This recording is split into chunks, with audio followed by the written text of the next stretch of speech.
right, they're just horrific scenes coming out of Syria of an apparent chemical attack, and they've drawn international condemnation. The question is now, well, what action should be taken against Syria's Assad regime to prevent attacks like these from happening again? Let's get the bottom line with CNN Chief International Correspondent Christiane Amanpour.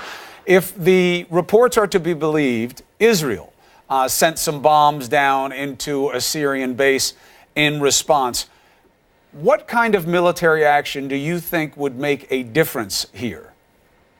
Well, look, first and foremost, it can't just be missiles in reaction to one attack. On the other hand, it had to have a response. This is a violation of international law, and it is one under all the Geneva Conventions and all the international humanitarian law that demands a response.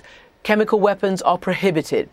We do know, even at this moment, that all the allies of President Assad, whether they are Russians or whoever they might be, are doing what they always do under these circumstances, and that is muddying the waters and claiming that no chemical weapons were used. No matter how you define chemical weapons, whether it's a nerve agent, whether it's an actual chemical gas, or whether it's chlorine, which does have those same properties and is banned under international law.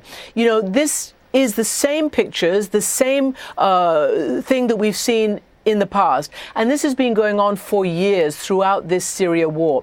So there obviously needs to be a strategy. There needed to be a response. We don't know because Israel has not obviously confirmed it. It never does.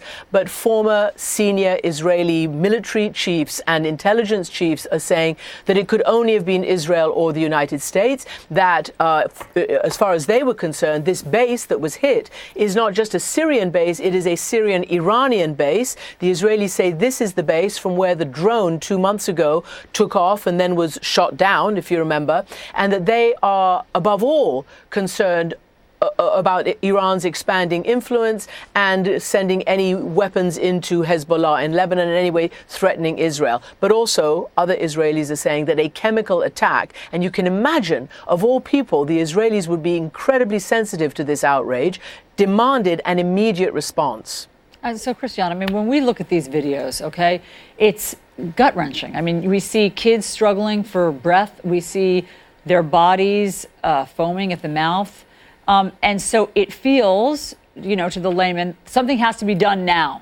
So can you explain why Syria, in particular, is so complicated for the international community? Yeah, look, Syria is now, if you look at a map, and we were talking about this just a few days ago in response to President Trump saying he wanted his troops out now. There are some 2,000 U.S. troops who've been, engaged in the battle against ISIS. And we said, look at the map. Syria is now a proxy war for major world powers. The United States, Russia, Iran, Saudi Arabia, all of these groups that have militias, military, armies on the ground. It is a big, unholy mess. And the fate of Bashar Assad is seesawing back and forth. The United States says, well, we can't have him there. And then they say something different. The Russians say, well, we can have him there. We need some kind of political solution to this. But nothing has worked because there has been no united actual endeavor, either for a political solution to this or a military solution to this. It has started now the 8th year of this war. It started in March of 2011, and it's now in its 8th year. And it has, responsible for these unbelievable waves of refugees into Europe, which has created this backlash against refugees, this populism. It's had a major effect on politics all over the West, from Europe to the United States. But also, it is the most vile use of weapons and mass slaughter of civilians that we've seen since the Bosnia War. It is relentless, relentless, relentless. Hundreds of thousands of Syrians have been killed, and millions of them have been turned into refugees. And this just continues with the actors on the ground, those who are the most powerful, winning.